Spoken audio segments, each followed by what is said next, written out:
Okay, recording 1. A night that changed my life. A night that changed my life.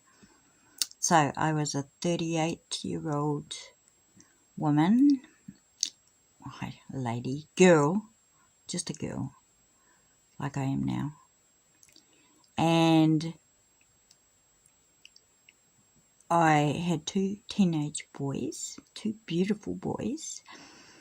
And I was pretty social. I had split up with a cop, actually, a South Auckland cop, and I was keeping myself busy, I guess, I just like to do things. So we had sports teams. I arranged them, and pub quiz and sort of parties and outings, and I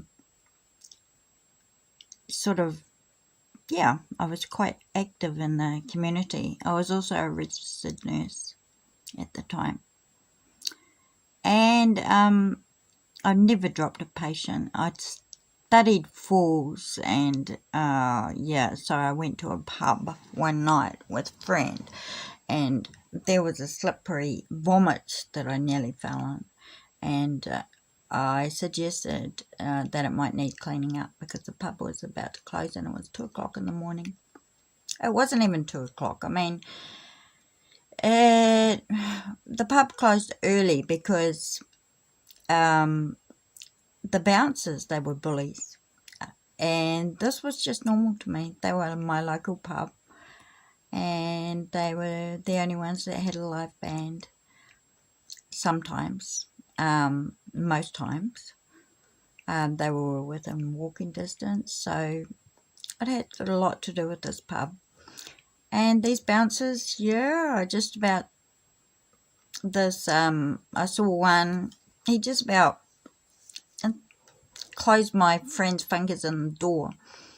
They were provoking, so there was a lot of silly stuff going on with them. And, I never said anything, and I don't think many people did. I don't know why. I guess we have our reasons. But that night, they did not like the fact that I had suggested that they cleaned the vomit up, and I hadn't even suggested that. I mean, I would have done it myself if I could. Now, they had closed early because of the fights that were going on, and it's like we all knew that the bouncers provoked people and caused the fights, but the police were giving the managers a hard time about this. So they were just giving, they had an extra reason to sort of agitate people by saying, oh, sorry, we're closed. And then they'd start pushing people around to get a reaction, which they did. And then the police came around and they arrested the people that were provoked and reacted. So that was a good game for when they got bored. And everybody knew it.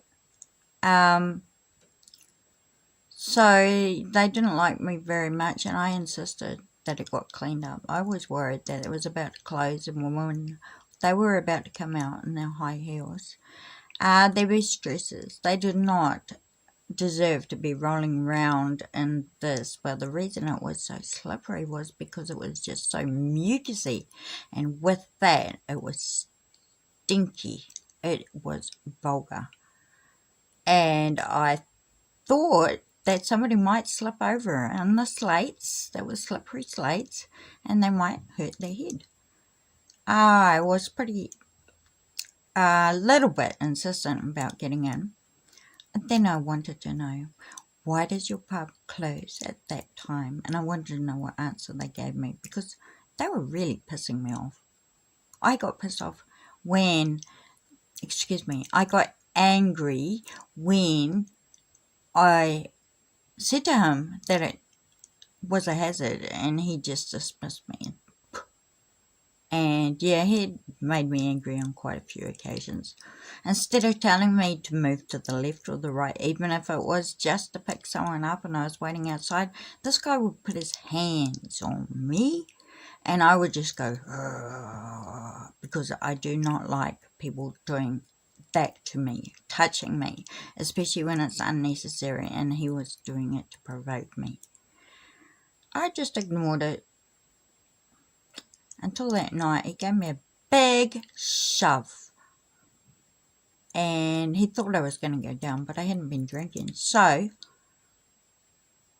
I managed to catch myself, but my friend who was with me, he went up and he pushed him, the bouncer, which was a pretty stupid thing to do because the bouncer was a big guy and my friend was just this skinny. He was very tall but very skinny. In fact, he'd been drinking that night and his behaviour was not as good as mine, let's say. So he shouldn't have pushed the bouncer. That was silly, and he got pushed back on the road. And I wasn't impressed by either of them. I wanted to see the manager then, and I was banging on the wall. There was a glass wall, and I was saying, get the manager, get the manager. But people were saying, don't get involved, don't get involved. So I guess I peed this bouncer off. Yeah. Okay. I'm going to end it now. So what happened then was that I ended up telling the police on this bouncer for their behaviour. Oh, I've got a dry mouth, my goodness. Yeah, so the bouncer said I was a stalker, and I get called a stalker to this day, and that's 15 years later. The police started hating me because I complained about a false arrest, and it was under footage, and they had that footage. They've been hiding the footage for 15 years. They also call me crazy, a nuisance. They arrest me. They beat me up. Not at the moment. They all have their ways. They set people on me, and they use psychiatrists as tools to hurt me more. Like, I recently got locked up in a mental hospital because a constable rang up the psychiatrist. I get distressed when I play games, and I've got to finish this now. But for 15 years, they've had evidence of me being the victim, and my life is crazy. I have links of just abuse, and I've only just started recording after 15 years. How can they get away with this? They will not accept my evidence, so I sent them the links. They will not look at them, as far as I know. They hide the USB, and in the courts, they hide the phone calls that I need to prove I'm the victim, with me crying and being abused on them, and nobody says anything, even though it's on the disclosures that these men were on the phone to the 111, and yet these calls couldn't be found by the police. They would not release those calls, and they turned the charges round on me. Now, the government departments, you'd think that there'd be something to say, no, this is not okay, police can't break the law, but they do all the time. They do what they want. They do not like me. I do not like them. A lot of people don't like me because they like them. A lot of people hurt me because they can, or they fear me from what the police tell them, and then the police arrest me and then they charge me. And if I'm lucky, I won't go to the psychiatrist to be injected with antipsychotics. If I complain, that's what happens if I talk. And I never know whether someone believes me or whether they're playing a game. Like, it's just a sick tradition to shoot the whistleblower. And I complained that night. And I wanted the footage and I wanted to prove them wrong. So I'm a whistleblower, I guess. I lost everything I have. And I've been humiliated. And continue to be so. And yeah, I've nearly lost my life a few times. Especially 2 times. It's documented, but nobody here will read that document. You know what happens in the cell? I got punched once across the room, and then they all jumped on me. So, this is after. Their behaviour was out of control, the police. And they lied, and they said it was me that was out of control. That's what they do in a certain area, Manukau. I hang out with other people who have been through the same situation online, and everyone I talk to, I have a lot of information. So they do have the footage running in those cells, but you know who reviews them, mate?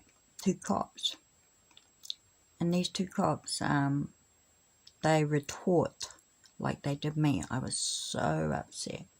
But years later, after I made a group, an online group, I realized this is just a feeling. This horrible feeling is what it's like to be on the other side of the cops in New Zealand. So where is that footage? Well, do you see it online? They don't have body cameras, and they will monitor their own footage. Now, they can get away with anything, of course. And then the watchdog will do nothing. When I went to the watchdog, when I complained about that false arrest, I got a caseworker who was an ex-cop, an ex-thug actually, because there was articles on him describing him as practicing a sick culture. He liked to hurt people. So they are supposed to be independent, and they are not. And they do nothing. And I have been screaming to them for 15 years, stop this. But what they could do actually is just review and decide if they have no power to do anything or stop anything. And in fact, they don't have the funds to actually even look at these complaints. Yeah, we know what police complaints are like and where they go, down the shredder. If I said I was a victim of whistleblowing, would it make sense? So,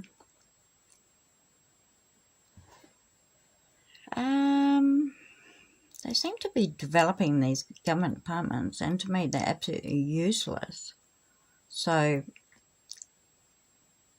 yeah, not sure what's going on there. But if I talk to a member of parliament, yeah, they're very rude because, well, they ghost me, you see. They don't reply. And why not? Is it because they think I'm crazy and they don't believe? Is it because the police, they told them, do not talk to that crazy person? She is a stalker and you will never get rid of her. She is a pain in the ass and she is delusional and she is violent and crazy and, oh well, that's enough anyway. Oh, that's what police tell people. So I'm on the other side of that. I have to live through that. This is what people think of me. Of course, there's the odd smart person, and there's the people that get to know me before they hear that shit, because what they're actually saying is quite the opposite. I am a good person, and I care a lot, and I was a very caring nurse, and I think I was a very good mother. And I was a good person, and I was quite well known in the community, and I was honest. So now it's not quite the same. So I think I need someone from overseas to step in because, you know, I've been screaming out. They cannot get away with this. They are charging me right now. The community constable, he hates me, and now I put out, I was going to see if I could get along, and I decided, no way. He is just going to stand there, gaslight me, yell at me. That's what they do. The inspectors. But they harass me, the police. And I've been gang stalked by a family. And this crazy girl across the road has been assaulting me and stalking me, like online even. And I have the evidence of it. What goes on? It's crazy. Crazy, crazy. But I'm alive. And yeah, basically we're at that point where I'm just telling them, well, I'm still here. So, what do we do now? If I had my way, I would have a big payout. Yeah, because I have been through absolute hell.